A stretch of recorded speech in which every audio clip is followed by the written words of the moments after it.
السلام علیکم ورحمۃ اللہ وبرکاتہ۔ رب اشرح لی صدری ویسر لی امری واحلل عقدۃ من لسانی یفقہوا قولی۔ سورۃ المائدہ کی آیت نمبر 5 اور 6 کا ترجمہ اور تفسیر۔ اعوذ باللہ من الشیطان الرجیم، بسم اللہ الرحمن الرحیم۔ ترجمہ: نیز مومنوں میں سے پاک دامن عورتیں بھی اور ان لوگوں میں سے پاک دامن عورتیں بھی تمہارے لیے حلال ہیں جن کو تم سے پہلے کتاب دی گئی تھی، جبکہ تم نے ان کو نکاح کی حفاظت میں لانے کے لیے ان کو مہر دے دیے ہوں، نہ تو بغیر نکاح کے صرف ہوش نکالنا مقصود ہو اور نہ خفیہ آشنائی پیدا کرنا، اور جو شخص ایمان سے انکار کرے اس کا سارا کیا دھرا غارت ہو جائے گا اور آخرت میں اس کا شمار خسارہ اٹھانے والوں میں ہوگا۔ اے ایمان والو، جب تم نماز کے لیے اٹھو تو اپنے چہرے اور کہنیوں تک اپنے ہاتھ دھو لو اور اپنے سروں کا مسح کرو۔ کوہنیوں تک اپنے ہاتھ دھو لو اور اپنے سروں کا مسح کرو اور اپنے پاؤں بھی ٹخنوں تک دھو لیا کرو، اور اگر تم جنابت کی حالت میں ہو تو سارے جسم کو غسل کے ذریعے خوب اچھی طرح پاک کرو۔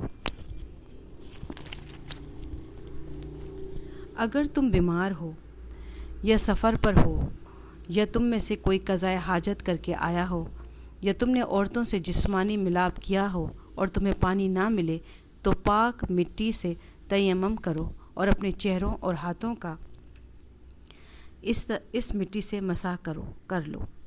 اللہ تم پر کوئی تنگی مسلط کرنا نہیں چاہتا، لیکن یہ چاہتا ہے کہ تم کو پاک صاف کرے، اور یہ کہ تم پر اپنی نعمت تمام کر دے تاکہ تم شکر گزار بنو۔ تفسیر: اہل کتاب کی دوسری خصوصیت یہ بیان کی گئی ہے کہ ان کی عورتوں سے نکاح بھی حلال ہے، لیکن یہاں بھی دو اہم نقطے یاد رکھنے ضروری ہیں۔ ایک یہ کہ یہ حکم ان یہودی یا عیسائی خواتین کا ہے جو واقعی یہودی یا عیسائی ہوں، جیسا کہ اوپر عرض کیا گیا ہے۔ مغربی ممالک میں بہت سے لوگ ایسے ہیں کہ مردم شماری کے حساب سے تو انہیں عیسائی یا یہودی گنا گیا ہے، لیکن نہ وہ خدا پر ایمان رکھتے ہیں، نہ کسی پیغمبر یا کسی آسمانی کتاب پر۔ ایسے لوگ اہل کتاب میں شامل نہیں ہیں، نہ ان کا ذبیحہ حلال ہے اور نہ ایسی عورتوں سے نکاح حلال ہے۔ دوسرا نقطہ یہ ہے کہ اگر کوئی عورت واقعی یہودی یا عیسائی ہو، لیکن اس بات کا کبھی خطرہ ہو کہ وہ اپنے شوہر یا بچوں پر اثر ڈال کر انہیں اسلام سے دور کر دے گی تو ایسی عورت سے نکاح کرنا گناہ ہوگا۔ یہ اور بات ہے کہ اگر کسی نے نکاح کر لیا تو نکاح منعقد ہو جائے گا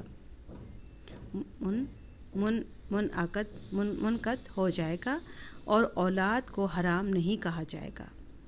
آج کل چونکہ مسلمان عوام میں اپنے دین کی ضروری معلومات اور ان پر عمل کی بڑی کمی ہے، اس لیے اس معاملے میں بہت احتیاط لازم ہے۔ قضائے حاجت کی جگہ سے آنا در حقیقت اس چھوٹی ناپاکی کی طرف اشارہ ہے جس میں انسان پر نماز وغیرہ پڑھنے کے لیے صرف وضو واجب ہوتا ہے، اور عورتوں سے ملاپ اس بڑی ناپاکی کی طرف اشارہ ہے جس کو جنابت کہتے ہیں اور جس میں غسل واجب ہوتا ہے۔ بتانا یہ مقصود ہے کہ جب پانی میسر نہ ہو یا بیماری وغیرہ کی وجہ سے اس کا استعمال ممکن نہ ہو تو ناپاکی چاہے چھوٹی ہو یا بڑی، دونوں صورتوں میں تیمم کی اجازت ہے، اور دونوں صورتوں میں اس کا طریقہ ایک ہی ہے۔ سبحان ربک رب العزت عما یصفون والسلام علی المرسلین والحمد للہ رب العالمین۔